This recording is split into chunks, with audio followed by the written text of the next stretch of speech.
ದುರ್ಗಾ ಪರಮೇಶ್ವರಿ ದೇವಸ್ಥಾನಕ್ಕೆ ಹೋಗೋಣ ಅಂತ ಇದ್ದೀನಿ ಕಡೂರಿನಲ್ಲಿ. 1 hour later.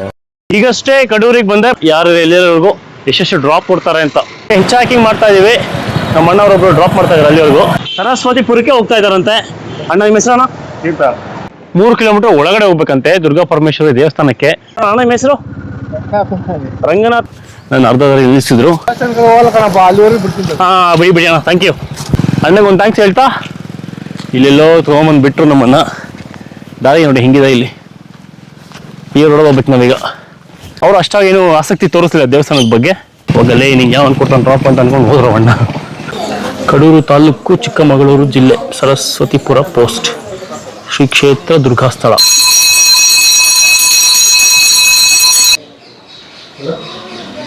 ನೋಡಿ ಲಾಸ್ಟ್ ಟೈಮು ಇಲ್ಲಿ ನೀರಿತ್ತಂತೆ.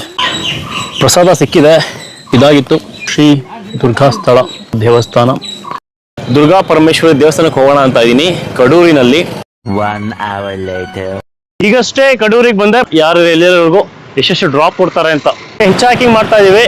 ನಮ್ಮ ಅಣ್ಣವರೊಬ್ರು ಡ್ರಾಪ್ ಮಾಡ್ತಾ ಇದ್ದಾರೆ. ಅಲ್ಲಿವರೆಗೂ ಸರಸ್ವತಿಪುರಕ್ಕೆ ಹೋಗ್ತಾ ಇದಾರಂತೆ. ಅಣ್ಣ ನಿಮ್ಮ ಹೆಸರಣ್ಣ? 3 ಕಿಲೋಮೀಟರ್ ಒಳಗಡೆ ಹೋಗ್ಬೇಕಂತೆ ದುರ್ಗಾ ಪರಮೇಶ್ವರಿ ದೇವಸ್ಥಾನಕ್ಕೆ. ಅಣ್ಣ ನಿಮ್ಮ ಹೆಸರು? ರಂಗನಾಥ್. ನಾನು ಅರ್ಧದಲ್ಲಿ ನಿಲ್ಲಿಸಿದ್ರು. ಬಿಡಿ ಬಿಡಿ ಅಣ್ಣ, ಥ್ಯಾಂಕ್ ಯು.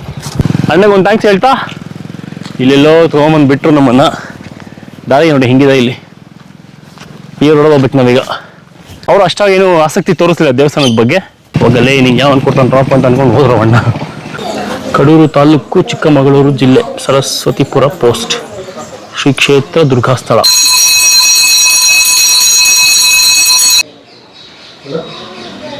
ನೋಡಿ ಲಾಸ್ಟ್ ಟೈಮು ಇಲ್ಲಿ ನೀರಿತ್ತಂತೆ.